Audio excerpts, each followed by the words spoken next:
안녕하세요. 우리의 찬란한 역사를 알고 있습니까? 우리의 찬란한 역사를 찾아 떠나봅시다. 출발. 우리는 고구리, 신라, 백제의 후손입니다. 한 개의 나라가 아니고 세 개의 나라를 우리는 그 나라의 후손이라고 말하고 있습니다. 이 점에 대해서는 누구도 부정하지는 않습니다. 태왕사신기라는 드라마를 한 적이 있습니다. 드라마 내용은 판타지가 많이 섞여 있지만 그때 그 시절에는 엄청난 재미를 선물해준 드라마였습니다. 그 드라마의 주인공은 우리가 잘 알고 있는 국강산 광개토 경평한 호태왕, 줄여서 광개토 호태왕이라고 말하고 있고 그의 연호를 영락대왕이라 칭하였습니다. 연호를 알게 된 계기는 광개토대왕비가 세상에 나와서 비문의 내용이 세상에 공개되어 우리는 알고 있습니다. 광개토 호태왕의 삼국사기 기록을 보시면 영락 4년 기사가 있고 그 후 영락 9년 기사가 바로 이어집을 알 수 있습니다. 광개토 호태왕비 비문을 보시면 영락 4년 기사, 6년 기사, 8년 기사, 9년 기사, 10년 기사, 14년 기사, 17년 기사, 20년 기사 동부여 침공하여 뺏은 기사까지의 내용이 있습니다. 삼국사기와 광개토 호태왕비의 비문하고 같은 내용이 없습니다. 이것은 이성계 조선에서 재간행하면서 많은 부분을 삭제했다고 보여진다고 생각됩니다. 광개토 호태왕의 전쟁에 관한 내용 중에 백제와의 전투를 기록한 내용만 보겠습니다. 삼국사기 영락 원년 서기 392년 백제의 십성을 빼앗다.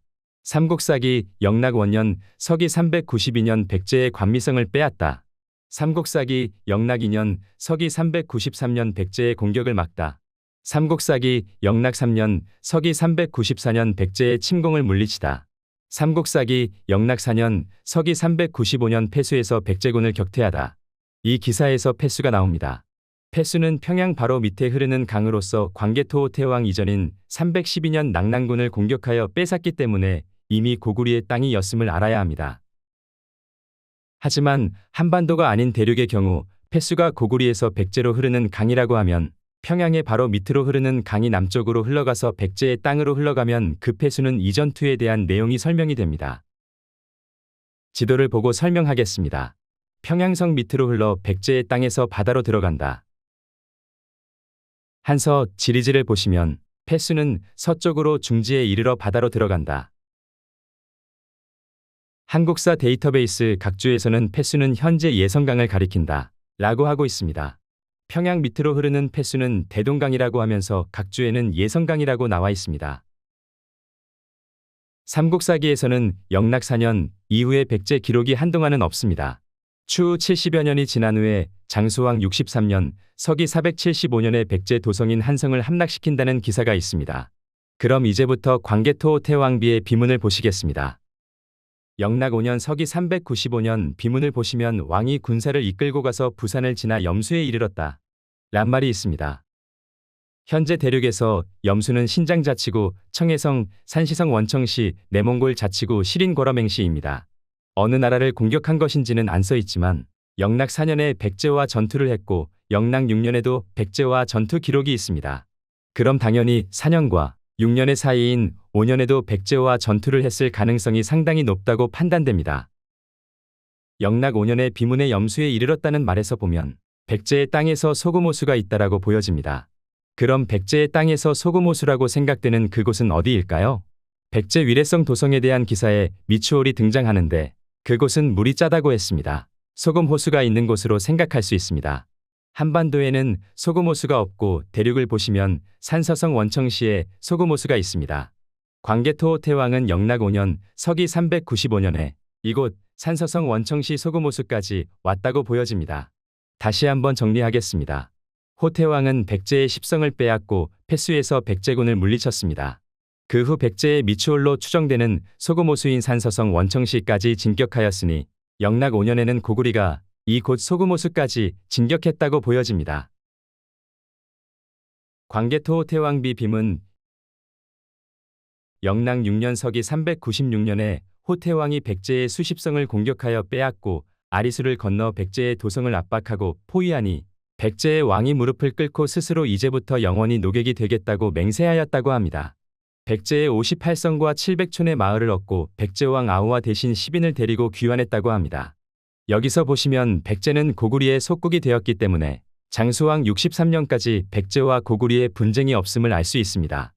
호태왕은 근 6년간의 업적으로 백제의 58성과 700촌의 마을을 빼앗았으니 이 또한 엄청난 업적입니다.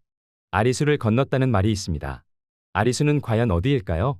장수왕 때 백제의 위례성 북쪽에 있는 강을 말한 것을 알 수 있습니다.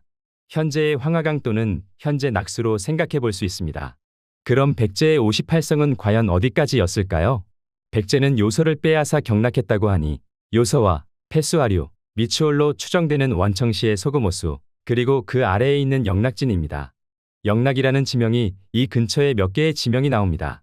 구글어스로 찾아보고 가겠습니다. 중국어 영문 표시로 되어 있으니 착오 없으시기 바랍니다. 섬서성, 서안시 아래 영락진이 있습니다. 섬서성 서안시 위쪽에 영락진이 있습니다. 섬서성 서안시 오른쪽에 영락촌이 있습니다. 산서성 하단에 영락진이 있습니다. 산서성 하단에 영락궁이 있습니다. 영락궁은 장수왕이 아버지인 호태왕을 위해서 만든 궁전입니다. 광개토 호태왕이 남진 정책으로 진출한 곳임을 알 수 있습니다. 신라의 수도는 금성과 월성이 있습니다. 금성은 둘레가 7리에서 8리라고 합니다. 하지만 초기 기록과 후대 기록이 동일하다는 점을 보았을 때 이는 초기 기록으로만으로 후대에 계속 사용했다고 보여집니다. 금성을 쌓고 900년 동안 증축하지 않았다고는 볼 수 없습니다. 월성 또한 둘레가 2.4km 정도 된다고 하는데 월성도 여러 번 증축했다고 생각되어 성의 넓이는 세월에 따라 넓어졌을 거라 생각됩니다. 대륙의 신라의 금성이라고 추정되는 곳은 현재 안희성 핫빛이입니다. 지금 현재 넓은 해자가 있고 해자의 둘레는 10km 조금 안 됩니다. 이렇게 해봐야 개경보다는 많이 작습니다. 핫빛이 해자만 남아있지만 1803년도에 그려진 성곽의 모습이 있습니다. 대륙의 신라의 월성이라고 추정되는 곳은 현재 강소성 난통시입니다. 지금 현재 넓은 해자가 있고 해자의 둘레는 6km 조금 안 됩니다. 금성보다 반 정도 작은 월성입니다. 사서의 기록에도 금성보다 월성이 반 정도 작습니다. 월성이라고 추정되는 곳의 미니어처라고 생각되는 사진을 보시겠습니다.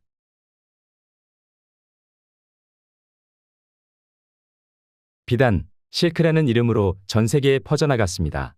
실크는 누에고치에서 뽑은 실로 만든 섬유를 말합니다. 실크라는 어원은 영어로서 비단이 유럽으로 넘어가면서 비단의 명칭이 실크로 불리워졌다고 합니다. 비단이라는 중국어 발음은 피단이라고 발음이 되더라고요. 들어보겠습니다. 飞短飞短 실크라는 발음하고는 전혀 다르다는 것을 알 수 있습니다. 실크는 현재 강소성, 저장성, 사천성에서 80%를 생산한다고 합니다.